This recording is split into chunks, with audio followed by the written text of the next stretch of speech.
Buenos días. Qué manera tan diplomática de tener a los jóvenes aquí al frente. Pero chévere, me parece bonito, chévere, porque esta enseñanza, créanme que va a hablarles muchos a los jóvenes de Templo Bíblico. Vamos a orar en esta mañana. Padre, te damos gracias por este tiempo que nos das. Gracias, Padre, por el privilegio que tenemos de meditar en tu palabra, Señor, de poder, Señor, aprender acerca de estos temas tan importantes que son fundamentales en el caminar cristiano. Dios, por favor, danos entendimiento, danos sabiduría para poder comprender toda la verdad revelada, Señor, en tu palabra. Por favor, dirígenos, instrúyenos en esta mañana, Padre, que lo que aprendamos el día de hoy, Señor, lo pongamos en práctica, Dios, y no seamos solamente oidores olvidadizos, Señor. Por favor, ayúdanos en este tiempo. Si hay temas difíciles, que seas tú respondiéndolos, Señor, conforme a tu palabra. En el nombre de Jesús, amén y amén. Ok, hemos estado llevando a cabo una serie. ¿De qué estamos hablando? Los últimos 3 meses, ¿de qué hemos hablado los domingos? De la fe. Y hemos hablado de muchas cosas de la fe, que cuando ya vienen las últimas enseñanzas, uno es, bueno, ¿qué voy a dar de la fe? Porque ya han hablado de todo. Y unas enseñanzas muy bonitas, muy edificantes. Creo que llega un momento en el cual, bueno, ¿y ahora qué hablamos sobre la fe? Pero hay un pasaje que es bastante interesante y es bastante lindo, que cuando lo estuve leyendo, que cuando lo estuve meditando, realmente confrontó mi manera de ver la fe. ¿Por qué? Porque hoy vamos a hablar de un personaje que de pronto ustedes lo conocen, pero de pronto solamente han escuchado de él o quizás no han escuchado de él. La enseñanza de hoy va a estar centrada en Juan capítulo 20. Vamos a ver Juan capítulo 20. La enseñanza va a estar desde el versículo 24 hasta el 31, pero antes de entrar a esos pasajes debemos conocer lo que pasó antes de llegar a ese pasaje. Vamos a poner Juan capítulo 20, versículo 24 en pantalla para que usted se dé cuenta sobre quién vamos a hablar el día de hoy. ¿Sobre quién vamos a hablar? No, Señor, vamos a hablar de Cristo. Vamos a hablar de Tomás, pero lo que yo quiero es que a medida que veamos esta historia de Tomás, este pasaje de Tomás, usted no piense que Tomás es el centro de esta enseñanza, sino más bien Cristo es el centro de la enseñanza. Vamos a ver a Cristo actuar en medio de lo que Tomás vivió, así que no perdamos el foco de que Cristo es el centro de este tema. Así que vamos a hablar de Tomás, pero antes, en Juan capítulo 20, versículo 1, vamos a ver unos sucesos muy importantes, que son muy claves antes de llegar al versículo 24. ¿Alguien se anima? No lo pongas. ¿Alguien se anima a decir? Deja el 24, porfis. ¿Alguien se anima a decir qué pasó en el capítulo 20, versículo 1 y en adelante, de pronto hasta el 10? La resurrección, ¿verdad? ¿De quién? De Jesús. Resulta y pasa que el Señor Jesús dice que Él va a resucitar al tercer día. Fue anunciado a través de los profetas y demás. Toda la Biblia apunta a eso también. Entonces no era ninguna sorpresa lo que iba a suceder en esa ocasión. Que ese tema en particular lo vamos a ver el viernes y quizás el domingo a profundidad. Lo que sí quiero es dejar un precedente de que ocurrió algo maravilloso y es la resurrección de Cristo. Pero recuerden que Él muere. Cuando Él muere, pues los discípulos, sus seguidores, todas las personas que estuvieron con Él, que lo vieron a Él, pues ven morir a su Salvador, ven morir a su Mesías. Lo ven ahí en una cruz morir. Es más, lo vieron padecer de una manera que fue muy dolorosa. Ustedes van a ver en los evangelios cómo se narra esos últimos minutos, esas últimas horas de la vida de Jesús y es dolorosa, es bastante dolorosa. Hemos visto enseñanzas que narran lo doloroso que fue el sufrimiento de Cristo en la cruz. Sus discípulos, sus seguidores, ellos veían a un Cristo que hacía milagros, a un Cristo que perdonaba pecados. Ellos veían a levantar enfermos, resucitar a Lázaro, por ejemplo. Unos sucesos muy importantes, pero ese Salvador muere en la cruz. Pónganse en la posición de estos personajes, en esa situación. Usted ve a una persona que es su Salvador, es Cristo, hace milagros, lo ve hacer unos tremendos milagros, pero queda ahí en una cruz y muere. ¿Qué pasa con lo que usted creyó? ¿Qué pasa con su vida? ¿Qué pasa con lo que usted ha visto y ha vivido? Pues resulta y pasa que después de que él muere, recuerden que a él lo ponen en un sepulcro. Recuerden que a él lo ponen en un sepulcro. En ese sepulcro lo ponen con unas sábanas, llamémoslo de esa manera, como una especie de sábanas. También rocían ciertas especies aromáticas que se usaban en la antigüedad para preservar el cuerpo, ¿sí? Hacen esto y ponen como una rueda, una piedra grande tapando la entrada a ese sepulcro. También dicen los historiadores que esa roca tenía unas cintas. Esto era muy pesado. Para tener que mover eso tenían que utilizarse varias personas. No lo podía hacer una sola persona. Pero resulta que María Magdalena va temprano a este sepulcro, y cuando va temprano a este sepulcro, lo primero que encuentra, ¿qué es?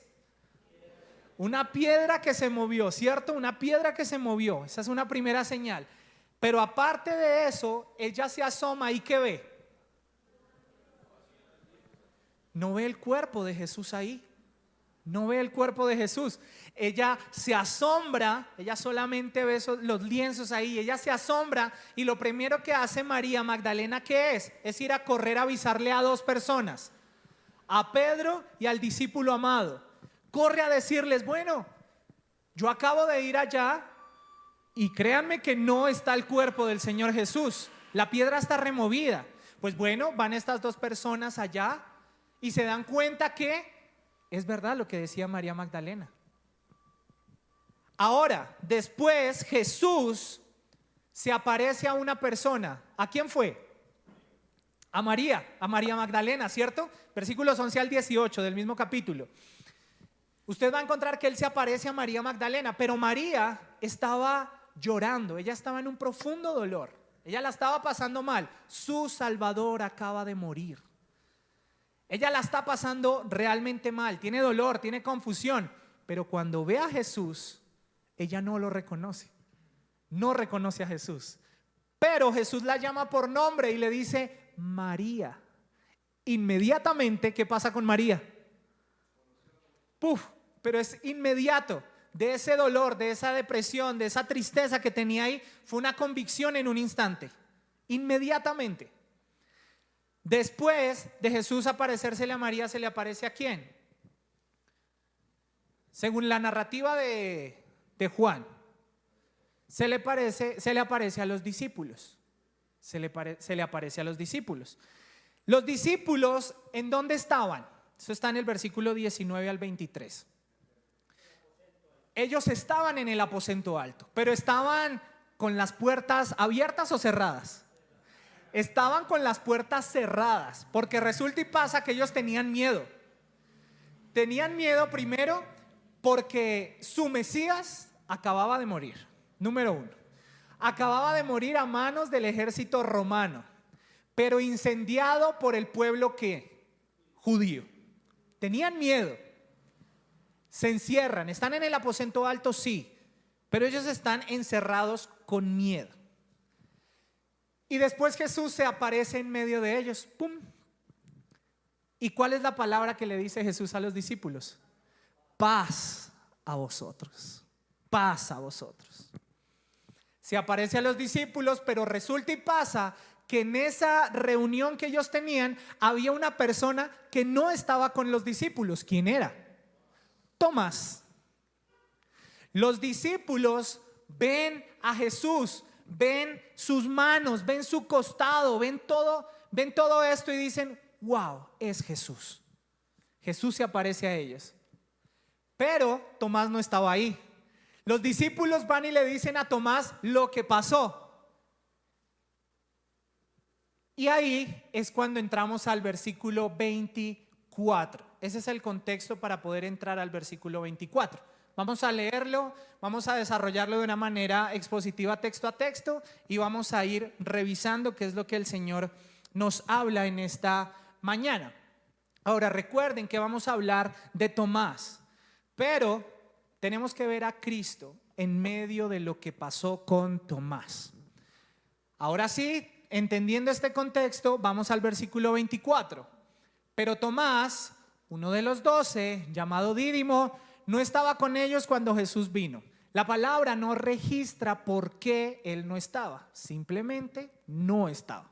No hay que entrar en detalles ahí adicionales o inventos, no, simplemente Tomás no estaba en ese momento de la aparición de Jesús a sus discípulos. Versículo 25, le dijeron pues los otros discípulos, al Señor hemos visto. ¿A quién le dijeron? A Tomás. Al Señor hemos visto. ¿Y él qué les dijo? Yo quiero que usted se grabe este texto. Si no viera en sus manos la señal de los clavos, ¿cierto? Y metiere ¿qué? Mi dedo en el lugar de los clavos y aparte metiere mi mano en su costado, ¿qué pasa? Wow. Cuando yo leí esto confrontó mi vida de una vez. ¿Ustedes saben de Tomás? Tomás es el mismo que capítulos antes en el Evangelio de Juan, cuando Jesús dice que va a ir a una región, él es el que alienta a los discípulos a decirle, Tomás, vamos, sigamos a Jesús. Es más, si él muere, yo voy a morir con él. Ese Tomás es el mismo que está diciendo en el versículo 25, si yo no lo veo, si yo no lo toco, pues no voy a creer. Cuando yo vi eso, me confrontó de inmediato porque yo decía, ¿qué cambió en Tomás? ¿Qué cambió en ese lapso? Hubo un momento en el cual daba su vida por Jesús y está otro momento en el cual, si no lo veo, si no lo toco, pues no voy a creer. Esa es la duda. Esa es una duda que tenía Tomás. Es más, en algunas versiones de la Biblia, los títulos de este pasaje es incredulidad de Tomás. Ahora, estamos hablando de duda, estamos hablando de incredulidad, no estamos hablando de escepticismo. Cuando hablamos de escepticismo es buscar argumentos para no creer. Es como si tú estuvieras constantemente buscando maneras y formas para no decir que Cristo es el Señor. Eso es escepticismo. Lo que tenía Tomás no era eso, era duda, era incredulidad. ¿Y por qué tenía duda? ¿Por qué tenía incredulidad? Bueno, lo vimos ahorita. Su Mesías había muerto. Para ellos era algo muy difícil de creer. Ustedes recuerden que uno esperaba, bueno, ellos esperaban a un Mesías todopoderoso montado en un caballo blanco, reinando sobre el ejército y el imperio romano de la antigüedad, viniendo a destronar al César, diciendo yo, esa era la imagen, pero su Salvador muere en una cruz. Y ahí es cuando la fe de Tomás empieza a debilitar, empieza a dudar, empieza a haber una incredulidad. Grábense bien lo que Tomás está pidiendo. Él dijo, si yo no veo en sus manos la señal de los clavos, porque recuerde que él fue crucificado, le atravesaron clavos en sus manos, por lo tanto eso le va a dejar una herida que simula un hueco en la mano. Le está diciendo, si yo no meto mi dedo en ese lugar donde estaban los clavos, pero aparte de eso, usted se acuerda que Jesús estando crucificado, le clavan una lanza en su costado, ¿se acuerdan? Lo vamos a ver en esta Semana Mayor. Pues Tomás sabía eso y él dice, ¿sabes qué? No me basta con eso, sino quiero meter mi mano también en su costado. Si no pasa eso, yo no ¿qué dice? No voy a creer, no creeré. Ese es el Tomás que estaba dando la vida por Jesús. Ahora, versículo 26.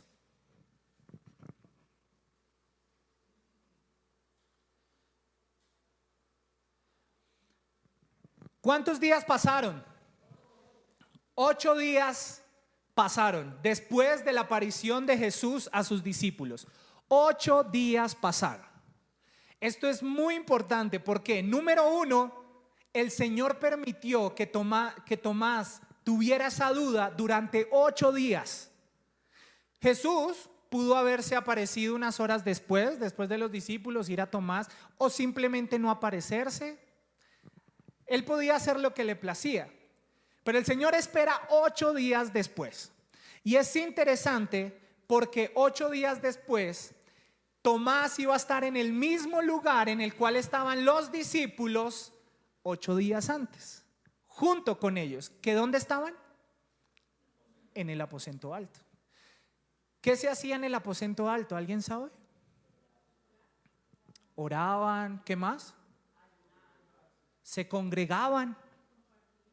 Lo que estamos haciendo hoy, hacían en ese lugar. Quiere decir que 8 días después estaban otra vez sus discípulos dentro. ¿De dónde? Del aposento alto. Y con ellos, ahora sí, ¿quién estaba? Ahora sí está el Tomás. Ahora sí está Tomás. Y resulta y pasa que en esta historia el Señor decide presentarse a Tomás. El Señor, vuelvo y lo repito, pudo haberlo hecho antes, haberlo hecho después o no haberlo hecho, pero lo hizo 8 días después, en el mismo lugar donde se le apareció a los discípulos, pero esta vez con Tomás. Y llegó Jesús estando las puertas ¿cómo? Todavía tenían miedo. 8 días después y todavía tenían miedo. Y se puso en medio y les dijo ¿qué? Paz a vosotros. El Señor Jesús se pone en medio y les dice paz a vosotros. Él en ningún momento reprendió a Tomás. Él en ningún momento lo puso en vergüenza pública. Él simplemente apareció y les dijo paz a vosotros. Esa iglesia es el Cristo que nosotros tenemos. Ese es nuestro Dios, el que viene a su pueblo en nuestros momentos más difíciles, en nuestras situaciones más pesadas, no con una lista de acusaciones para nosotros, sino que viene con paz. Paz a su pueblo, paz a vosotros. Y el Señor Jesús dice eso. Él conocía lo que Tomás había dicho, claro, y lo vamos a ver. Él sabía lo que estaba pasando, claro que sabía. Él podía haber regañado a Tomás, claro que lo podía haber hecho. Pero él lo que le dice es paz a vosotros, paz a vosotros. Ahora viene algo que, si lo vemos bien, debería dejarnos sin palabras, realmente, sin palabras. Versículo 27, antes de leerlo, ¿ustedes se acuerdan qué fue lo que dijo Tomás para que él creyera? Ajá. Exactamente, él necesitaba ver y necesitaba tocar y necesitaba meter su mano allá. Él necesitaba eso para creer. Pues vea la respuesta de Jesús cuando él se aparece a los discípulos, pero ahora con Tomás, que saluda paz a vosotros, y le dice: pon aquí tu dedo. Esto me dice que el Señor es omnisciente. El Señor conocía lo que Tomás había dicho. El Señor sabía la dificultad de Tomás. El Señor sabía la debilidad que tenía Tomás en ese momento. Y el Señor pudo haber hecho otras cosas, pero Él fue quirúrgicamente al lugar que le estaba doliendo a Tomás. Tomás dijo: yo necesito tocar, necesito ver, necesito meter mi mano. Y el Señor dice, ¿sabes qué, Tomás? Por pura misericordia y gracia voy a hacerlo así. Y le dice, pon aquí tu dedo. Pon aquí tu dedo. Ah, pero ustedes se acuerdan que él había pedido otras cosas. Acerca tu mano. ¿Y ahora qué? Métela en mi costado. Métela en mi costado. Y no seas incrédulo, sino creyente. Yo quiero que leamos Hebreos capítulo 4, versículo 15. Hebreos capítulo 4, versículo 15. Y dice, porque no tenemos un sumo sacerdote que no pueda compadecerse de nuestras debilidades, sino uno que fue tentado en todo según nuestra semejanza, pero sin pecado. Note que Jesús no usó ese conocimiento que tenía acerca de la incredulidad de Tomás, de la duda de Tomás, no la usó para condenar a Tomás.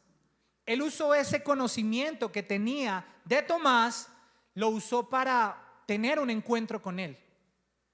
Y si usted se da cuenta, el Señor le ofreció exactamente lo que la fe de Tomás necesitaba para poder levantarse. Lo que necesitaba la fe de Tomás. Jesús no tenía la obligación, obviamente, de hacer eso, pero Tomás tampoco merecía una segunda aparición personalizada, llamémoslo así. No lo necesitaba ni lo merecía tampoco. Pero recordemos que la gracia no funciona por mérito. La gracia es un regalo que viene de parte de Dios. Y la gracia de Dios actúa en nuestra debilidad. Y saben, actúa con una precisión demasiado quirúrgica, llamémoslo así. Porque viene al punto exacto donde nuestra fe necesita ser atendida. Ese es nuestro Dios. Ese es nuestro Dios. Ahora, lo que vamos a ver a continuación es la proclamación más gloriosa que usted va a encontrar en el Evangelio de Juan. Por encima a las proclamaciones que dijo Pedro, por encima de otras proclamaciones que fueron poderosas, pero esta es gloriosa. Es una proclamación gloriosa y lo hace Tomás. Recuerden, Tomás estaba pidiendo algo, el Señor se aparece y le dice, ok, tú querías tocar, toca. ¿Tú quieres poner tu mano en mi costado? Dale, hazlo. Lo que vemos en el texto es que Tomás no lo hizo. Si ustedes leen el texto, Tomás no metió su dedo en la mano.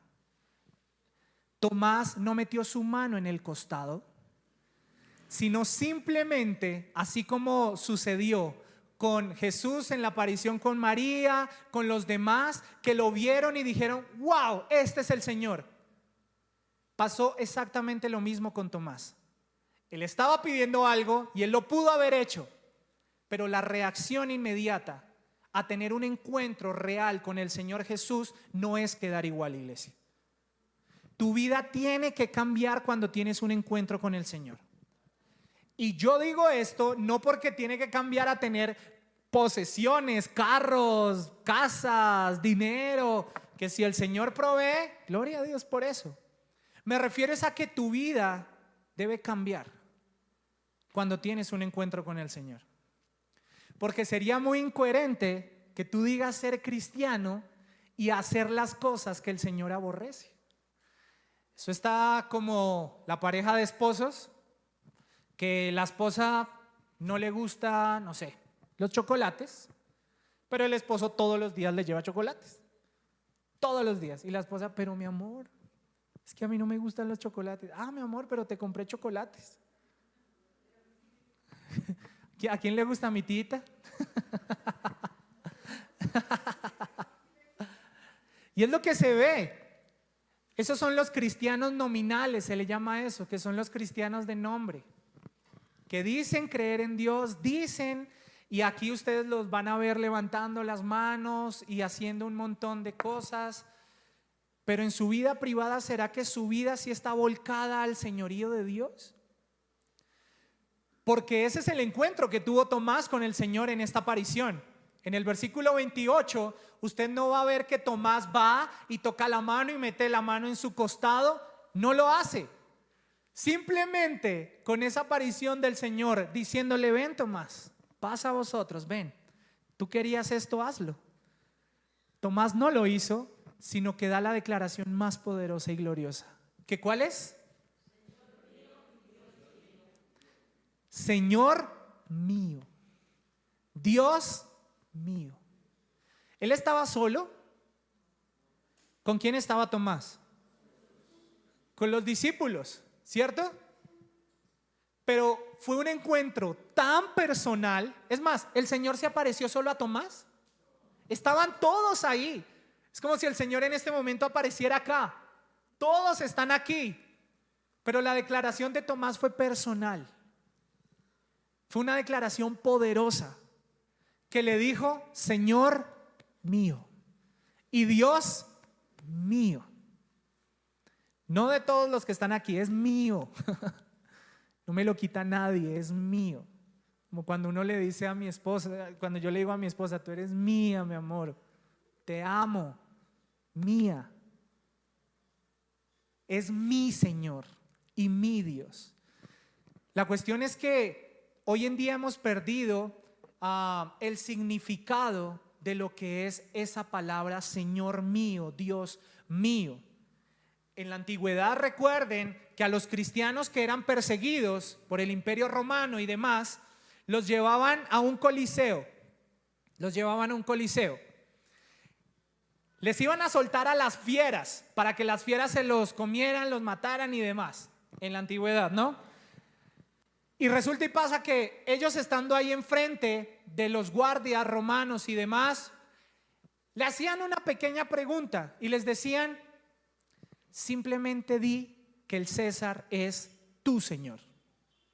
Ya, solamente que el César es tu Señor y las fieras ya no te van a comer. Pero ellos decían: aquí hay un problema, porque es que el César no es mi Señor. Jesús es mi Señor. Por lo tanto, yo no puedo hacer todo lo que el César me dice que haga, porque yo debo hacer todo lo que Jesús me pide que yo haga. Ese es el señorío de Cristo en mi vida. Hoy en día se habla mucho del Dios como Salvador, pero se ha perdido esa frase del Señor. Y es que hemos dejado de lado el señorío de Cristo. Por eso se han formado cristianos nominales o cristianos carnales, que piensan que solamente es con creer en Cristo Jesús y salvación y ya, y simplemente creen en Dios para salvación y listo. Pero resulta y pasa que la salvación es por gracia, no es por obras. Pero la salvación es para que tú hagas buenas obras, de tal manera que tu vida tenga un cambio. No puedes seguir siendo el mismo, porque Dios, el Señor, tiene que gobernar tu vida. Jóvenes, el Señor debe gobernar nuestra vida. Nuestra vida. Y por eso Tomás responde: Señor mío y Dios mío.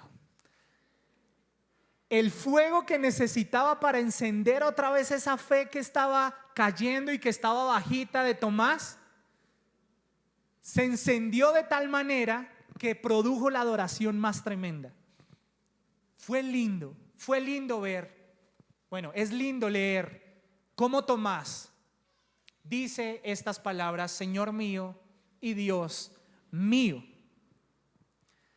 Pero ahí no acaba esta historia. Ahí no acaba esta historia.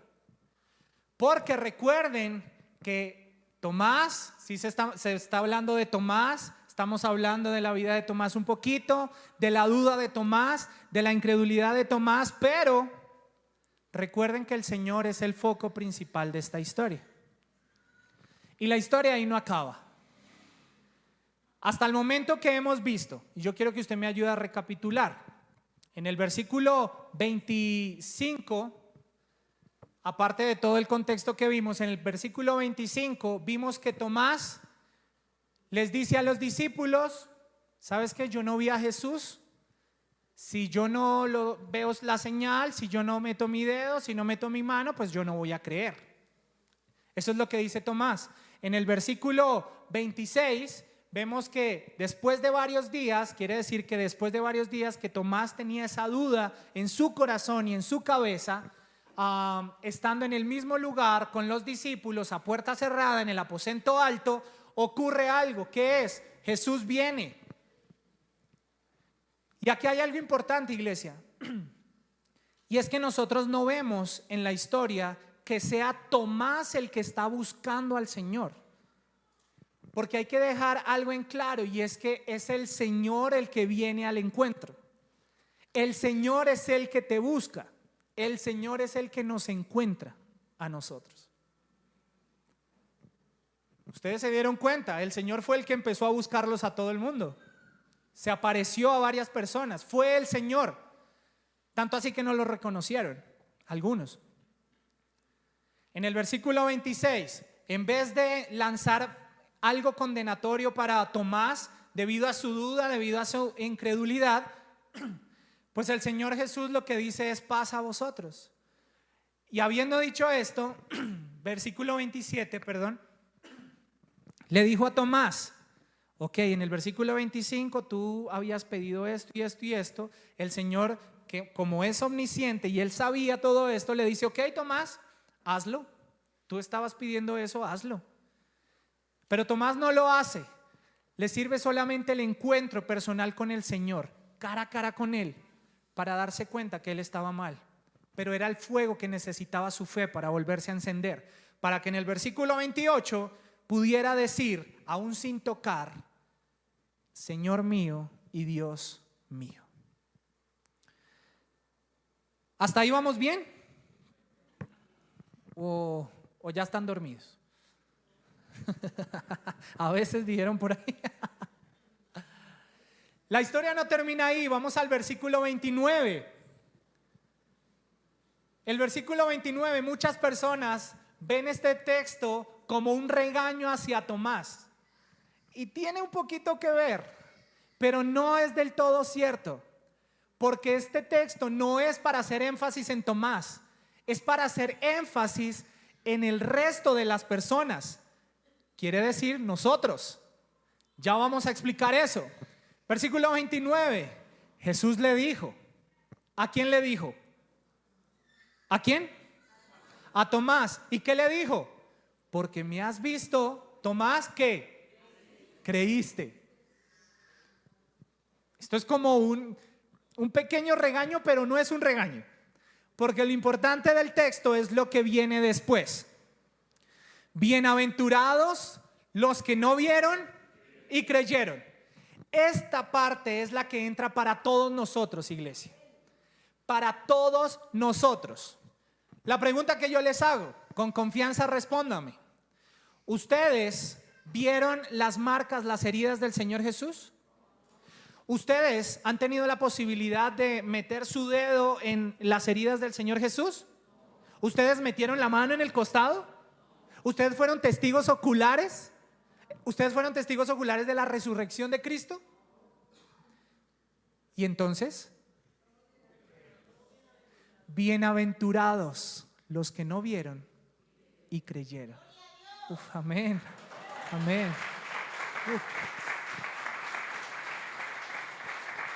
Amén, amén. Y ahí entramos todos nosotros, bienaventurados. Pero hay un texto que usted me lo va a ayudar a decir, porque ya me olvidé. La fe viene por el oír, ok. La fe viene por el oír. ¿Pero el oír qué? La palabra de Dios, ¿verdad?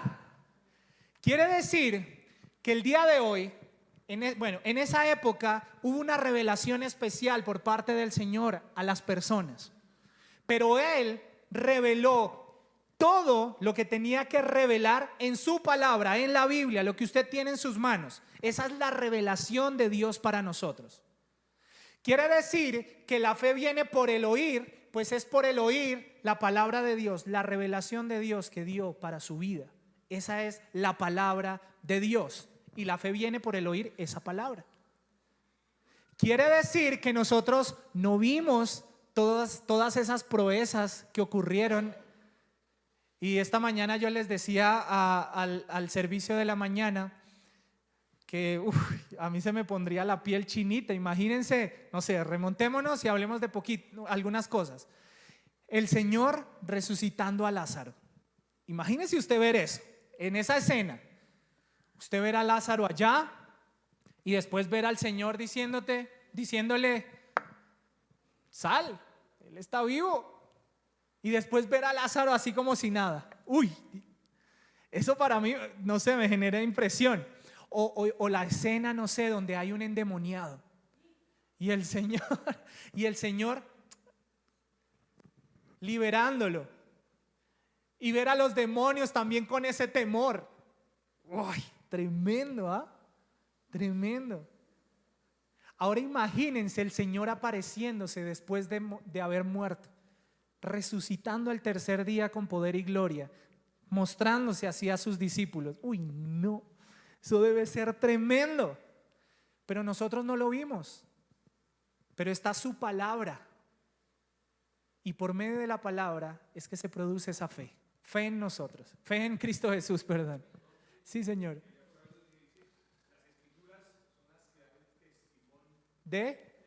Amén. Y es el versículo 31, porque para allá vamos. Entonces, bienaventurados los que no vieron y ¿qué? Y creyeron. Esto entra para nosotros. Versículo 30. Ahora, ¿qué pasó después? Hizo además Jesús ¿qué? Muchas otras señales. ¿En presencia de quién? De sus discípulos. Muchas. Me dice un montón. Las cuales no están escritas en este libro. No están escritas. Pero es a lo que me refiero. Los discípulos vieron proezas tremendas. Tremendas. Y por eso el Señor es que dice, bienaventurados los que no vieron y creyeron. Y ahora lo que decía mi hermano, con esto yo creo que voy cerrando.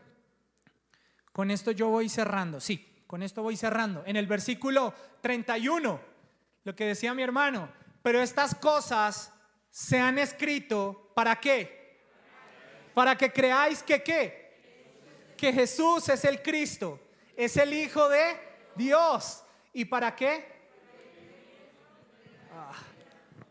Esto es lindo, iglesia. Esto es lindo. Y le da fuerza a lo que decía mi hermano. Esto es lindo.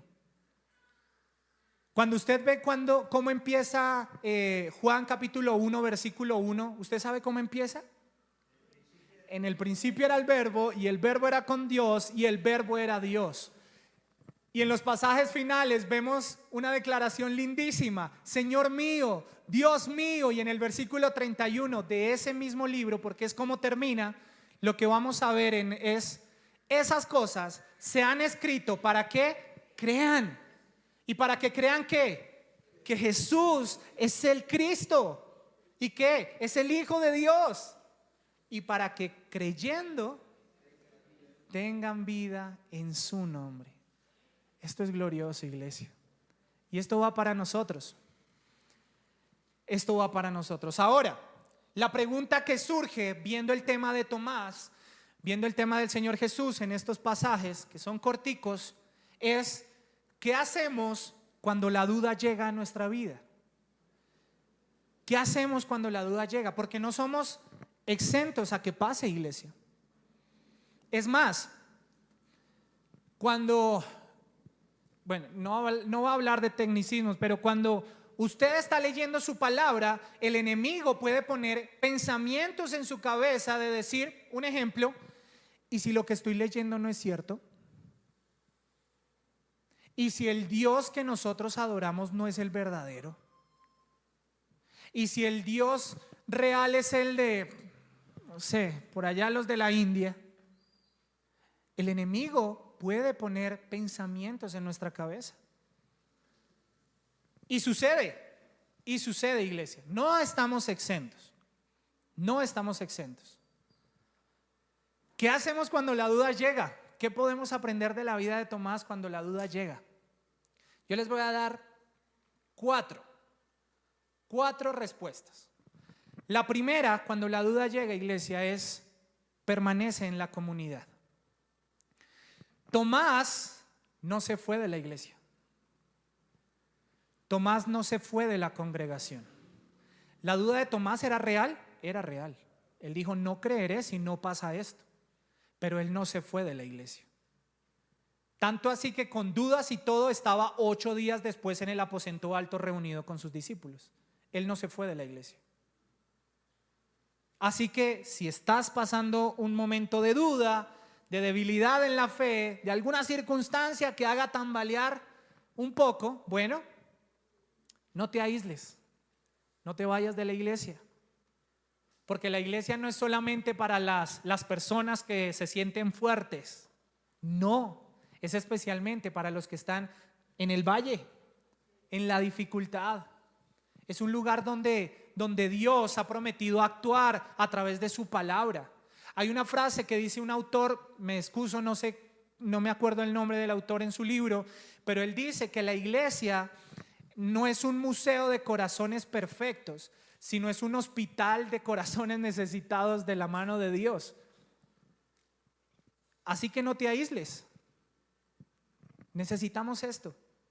Ayer hablábamos de relaciones en el culto de jóvenes. ¿Quién estableció las relaciones? Dios.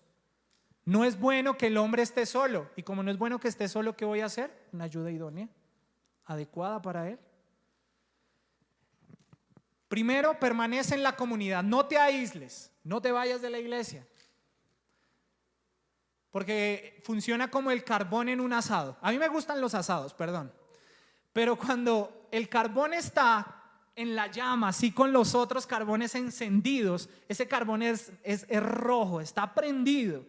Pero cuando tú sacas ese carboncito y lo pones aparte, se empieza a apagar, se empieza a enfriar, se empieza a enfriar. Él necesita ese calorcito de estar juntos. Ahora, segundo, sé honesto con Dios sobre tu estado. Sé honesto con Dios. Ustedes se dan cuenta que Tomás, y en las palabras de Tomás no hay algo oculto. Tomás no fingió creer cuando no creía. La duda de Tomás era real. Es más, el Señor conocía sus palabras en privado. Así que también conoce lo que hay en tu corazón el día de hoy. El Señor conoce lo que hay en nuestro corazón. No hay nada que podamos esconderle a Dios. Así que la oración honesta, créanme, iglesia, es mucho más poderosa que la oración perfecta. Créanme que sí. Y esa fue la oración de Tomás. Si no pasa esto, no voy a creer. Era la verdad. Él no se estaba ocultando. Él no estaba aparentando algo que no era. Así que debes y debemos ser honestos con Dios sobre nuestro estado. Sobre nuestro estado. A mí me pasó hace poco. Y eso es ser honesto con Dios sobre el estado. Me llamaron, me llama un hermano, me dice, estoy viendo esto y esto y esto. ¿Qué está pasando, Pipe? Te lo hago con amor. Y en ese momento es como, pero debí ser honesto. Debo ser honesto con el hermano, pero también tuve que ser honesto con Dios. Y después de eso fue, ¿sabes qué, Dios? Perdóname. Pasa esto y esto y esto y esto y esto y esto y esto. Y es ser honesto con Dios. Y eso es bueno. Gracias se hizo. Tercero, regresa a la palabra. Regresa a la palabra. Recuerden que la fe viene ¿por qué? Por el oír, pero el oír ¿qué? La palabra. ¿Cierto? La palabra de Dios. Así que en la duda, si estás en un proceso de duda, de dificultad, en los cuales tu fe está tambaleando, pues ve a las escrituras. No te alejes de las escrituras. Es allí donde Cristo va a tu encuentro. Es allí donde Jesús va y te busca a ti, en su palabra.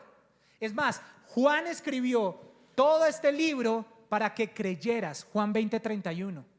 Estas cosas se han escrito para que creáis. Eso se ha escrito. La palabra tiene el poder de sostener y de levantar tu fe. Es el poder de la palabra de Dios. Así que si estás pasando por dudas, no te alejes de la palabra de Dios. Y cuarto, espera con expectativa. 8 días estuvo Tomás en su duda. 8 días estuvo Tomás en su duda. Pero el Señor ya tenía una cita en el calendario con Tomás. La tenía para 8 días después.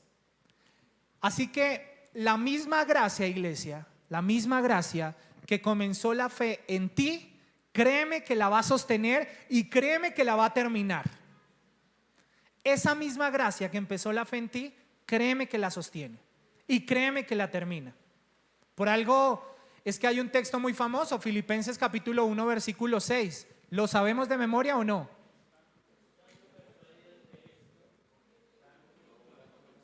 Que el que comenzó en vosotros la buena obra, ¿qué pasa? La perfeccionará hasta el día de ¿qué? De Jesucristo. Así que si estás con duda, espera con expectativa también. Espera con expectativa. Espera con expectativa. Amén. Quiero terminar hablando directamente a alguna de las personas que de pronto el día de hoy se han identificado con el Tomás del versículo 25. Si usted se ha identificado con el Tomás del versículo 25, mas no como el Tomás del versículo 28, que es el que duda en silencio. Ese es el Tomás que quiere creer, pero siente que la fe como que no le alcanza, que siente como que hay algo ahí que no, como que no lo deja, como que hay algo ahí difícil que no puedo pasar. Bueno, el mismo Señor, bueno, o de pronto estás pasando por esa misma duda del Tomás del versículo 25. De pronto estás ahí luchando y batallando en silencio, de pronto no en voz alta como lo hizo Tomás, pero estás ahí batallando. Pues quiero referirme a ti para decirte que el mismo Señor que fue personalmente a buscar a Tomás es el mismo Señor Jesús que viene a buscarte hoy. No a través de una aparición física como lo acabamos de leer, no a través de una aparición física, sino a través de su palabra, que es viva, que es poderosa. Ahora, y que esta palabra que se proclama en esta congregación a través de cada uno de los predicadores está iluminada por el Espíritu de Dios. Porque recuerden que la palabra es inspiración de Dios. Mi hermano.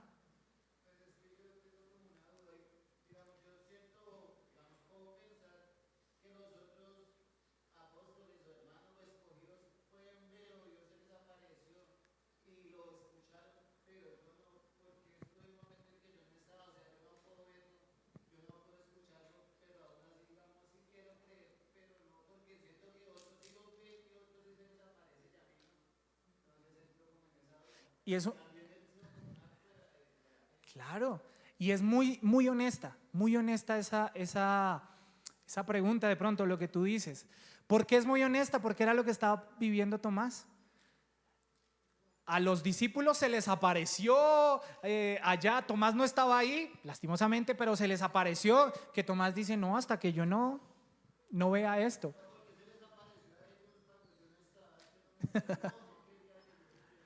Claro, y no se trata que no era que el Señor no quisiera que supiera, sino que así lo decidió Él. Ahora, eso fue atrás. Ahora para nosotros, mi hermano, para nosotros, si hay un momento de duda, como la de Tomás del versículo 25, ya hay 4 cosas que la palabra de Dios nos ha dicho a través de la vida de Tomás, que es, permanece en comunidad, permanece aquí en comunidad. Sé honesto con Dios sobre tu estado. Por ejemplo, lo que tú estás diciendo, eso que estás pensando, sé honesto con Dios con eso. Regresa a la palabra, pero también espera con expectativa la respuesta del Señor para tu vida. Porque el Señor, que fue al encuentro con Tomás, viene al encuentro por ti, mi hermano, a través de su palabra, a través de su palabra. Créeme que es así. El Señor habla por medio de su palabra. En el momento del Señor, en el momento del Señor, yo también viví un tiempo de una lucha bien interesante, y hay que entender que también el silencio del Señor es una respuesta en muchas ocasiones. Pero el Señor viene a la búsqueda. El Señor viene, mi hermano. Así que, por último, esa es la famosa frase de los predicadores. Este sermón no termina con un reto a que tú seas más valiente en la fe, sino que termina con una invitación en el versículo 31. Termina con una invitación ¿a qué? A ver a Cristo. Mira a Cristo. Cristo es el que conoce tu duda. Cristo es el que conoce tu situación. Él conoce tus heridas, perfectamente las conoce. El que fue a la búsqueda con Tomás es el que puede venir a la búsqueda tuya. Así que confía en el Señor. Confía en el Señor para que cuando tengas el encuentro con el Señor a través de su palabra directamente con Él, puedas decir: Señor mío y Dios mío. Que sea una proclamación de adoración tremenda, tremenda. Amén. Vamos a orar. Padre, te doy gracias. Gracias por este tiempo. Gracias por este tiempo que pudimos tener, Señor, en el cual nos hablas a través de tu palabra. Y podemos ver en la vida de Tomás, de pronto nos podemos ver reflejados, de pronto compartimos también ciertos pensamientos que dice Tomás, pero debemos quedarnos con el Tomás del versículo 28, el que da esa proclamación tremenda de adoración a ti: Señor mío, Dios mío. Tú eres el Cristo, eres el Hijo del Dios vivo. A ese es el Dios al que nosotros adoramos. Tú conoces cada duda, tú conoces cada pregunta, tú conoces cada fragilidad de nuestro corazón, Señor. Y que tú vienes a restaurar corazones así. Que la misma gracia que fue a buscar a Tomás es la misma gracia que nos alcanza a nosotros. Que nosotros podamos decirte hoy con toda nuestra vida: Señor mío, Dios mío, Padre. Ayúdanos, porque este caminar es difícil. Ayúdanos a batallar con firmeza, confiando que tú estás de nuestro lado, que tú estás al lado de nosotros, Señor. Ayúdanos cuando lleguen momentos de dificultad y de duda a nuestro corazón, nuestro pensamiento, y que podamos ir a la palabra, porque sabemos y entendemos que tú hablas a través de ella, Señor. Gracias, Padre Santo, una vez más por este tiempo que podemos tener, y gracias por mis hermanos que el día de hoy vinieron aquí a este lugar a congregarse, Señor. Bendíceles, guárdales, Padre Santo, en el nombre de Jesús. Amén y amén, iglesia. Dios los bendiga.